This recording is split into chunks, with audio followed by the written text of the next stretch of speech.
Chasca's finally here, and I have to say, wow, what a unique kit. Which got me thinking, will kits like hers become the future of Anemo? Let's discuss. My name is Juice, and let's get into it. So when it comes to Chasca's kit, we've had new concept after new concept thrown at us. Infused bullets, working as a unique aimed shot DPS, relying solely on airborne charge attacks to dish out her main source of damage. The only familiar concept here is her ability to fly, which Scaramouche can do too. Otherwise, everything here feels fresh and new. And if you want to try her out, she's on banners. But where can you go to afford cheaper Primo Gems? Well, Loot Bar is here to save a day. Loot Bar is a fantastic service which can offer you cheaper Genesis Crystals and Stellar Jades compared to the official prices shown in-game. Take a look at this comparison between the cost of crystals from Loot Bar and then from the game's top-up store.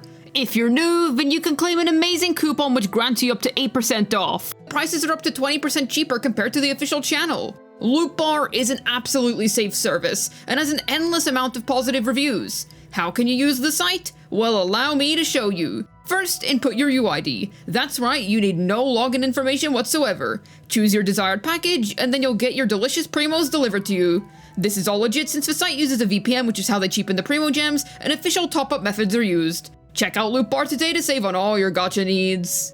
If we take a look at past meta Anemos, they've all done their jobs of a certain pattern. Obviously, each unit still has their own individual unique kit feel that differentiate them greatly. The experience of playing Xiao is far different compared to using Scaramouche. However, there are still some general rules at play. Anemo hypercarries, no matter who you are, it's solid green numbers only. Forizon's their best friend because of this, because she buffs Anemo damage like there's no tomorrow, and while their teams do invite non-Anemo characters to the party, such as Bennett and Farina, it's never to do with their element. It's more so to do with the fantastic buffing that they provide. Then you have the Anemo supports. They can all proc 4-piece VV, one of the most valuable supportive sets in the game thanks to the res shred that you can proc because of it, while often having very good kits in general that focus on providing either damage bonus percent, EM, or in some cases, both of them. You also have your fair share of reliable healers such as Jean and Sayu. Enter Chasca, a unit who follows a minimal amount of Anemo conventions. Pretty much the only thing she has in common with the others, having excellent exploration mechanics. But that's sort of a given since every Notlaw unit is given a cool exploration gimmick of sorts.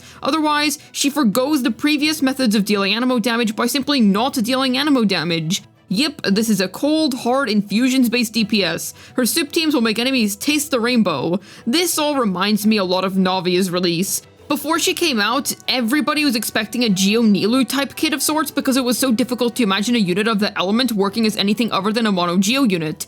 It's what every character of that element was balanced around until Navia came out and decided that she'd break all the element's main rules, which made way for an extremely fun and interesting kit. If we take a look at the Geo characters that came after Navia, they continue to feature interesting concepts for pretty much entirely the better. Chiori, while she was underwhelming when she came out, has found her footing in some teams while being a really solid Geo sub DPS even in teams that her full potential isn't being recognized via constructs.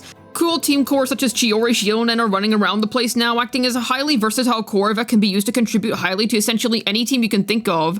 Kachina looked at the meta landscape and decided, what if I was a 4-star that could proc 40% damage bonus without backload? And then she did just that. Navia got a support that suits her kit wonderfully, Chiori got a new teammate, and an incredibly cheap accessible buffer got thrown into the meta mix. Yet that wasn't all, since we ended up getting the ridiculously powerful Kazuha but Venti's allergic unit, Shilonen, who only continued to improve the Fontaine Geos. This all very well could have easily been a coincidence, but I think the fact that every Geo that came after Navia continued to become her new best in slot shows off a bit of a pattern here. Regardless of Hoyo's true intentions, a domino effect is caused when they add these units. Chiori was primarily introduced to act as a massive buff to mono Geo teams. Her good performance in Navia teams in spite of her mechanics being hindered was a secondary effect of her being added in. And of course there's a Chiori Geo flexible team cores. Shilonen may be Navia's best in slot Geo buffer, but she also happens to allow Nuvolette to destroy the world. You get the idea. So when I suggest that Chasca could possibly dictate the future of Anemo, what does that even mean?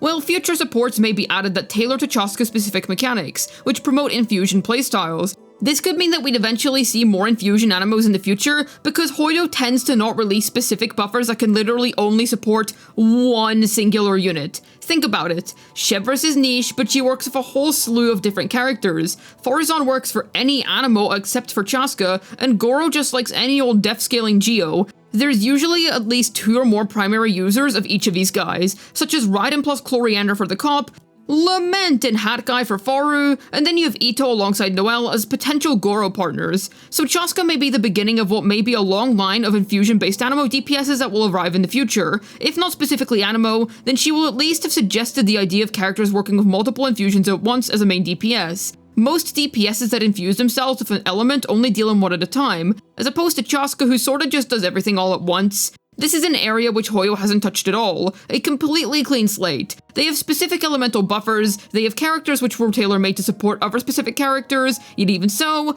we don't have anything for infusion-based characters. After all, if you take a look at Chasca's best in slot team, both buffers here are extremely generalist. An attack buffer plus a damage bonus % buffer. Both of her best in slot final slots don't really buff at all, aside from perhaps that one Oraron constellation.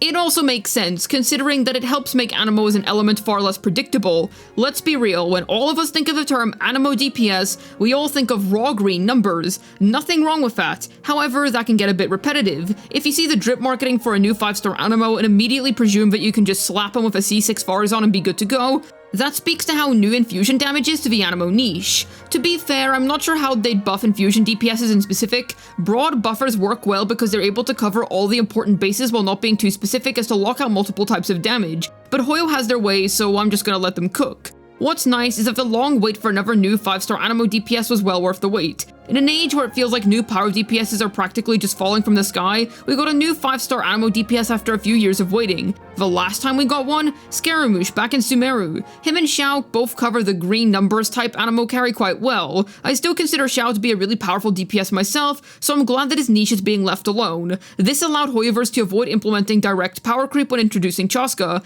They use entirely different teammates and have such contrasting playstyles to the point where you can absolutely justify having both on your account. Compare that to the Pyro niche, where it's incredibly difficult to justify getting X Pyro DPS if you already have Y, because even if they're functionally different, they're all vape users at the end of the day. The actual kit itself feels really nice to play in my opinion. That's subjective of course, there's gonna be some people who don't like how she plays considering how experimental Notlon has been, but I think that considering that this is the first time that they're implementing a DPS like this, it was insanely well done. It could have honestly ended up being so much worse, but no, they did a good job here, which I'm pleasantly surprised to see. Considering how she's the newly released 5-star right before Mavwika, I was afraid that she was not going to turn out too well and end up with a really clunky kit. But as it stands, she seems fine and dandy to me. I'm holding on to the hope that Mavwika is going to buff her teams. She actually feels surprisingly complete already, even without the Archon having rolled around yet. I don't feel like there's a gap here, which makes me excited to see how much more satisfying she's going to get once they add the epic Sun Goddess into the game.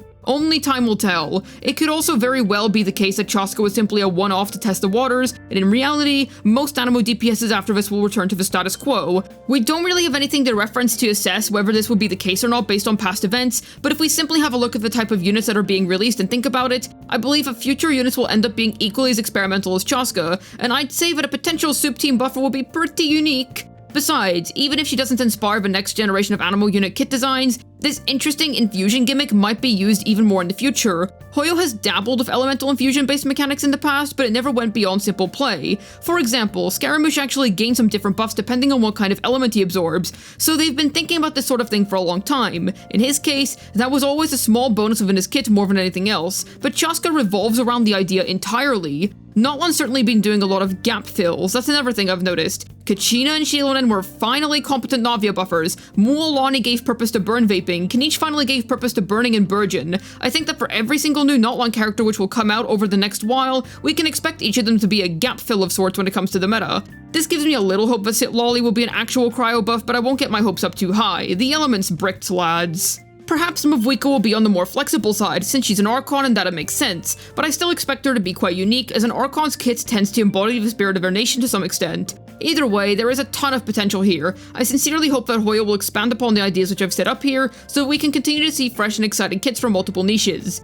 I've enjoyed every single Notlon kit so far. Usually there's 1 or 2 members of a nation minimum who have a playstyle that I'm not too hot about, but here, I've had a blast of every single one of them. Infusions paved the way for such an interesting future, and I seriously hope that Chasca wasn't a one-and-done deal, because man, she's cool. But what do you think about all of this? Do infusions have a future in the Genshin Impact meta in your opinion? Or is this all just a big pile of copium? Let me know down below in the comments, I'd love to hear your thoughts. Hopefully this video was able to ask you the question of whether Chasca is setting up Anemo's future or not. This has been Juice, signing out. And since we have soup teams, wake me up when we get goulash teams.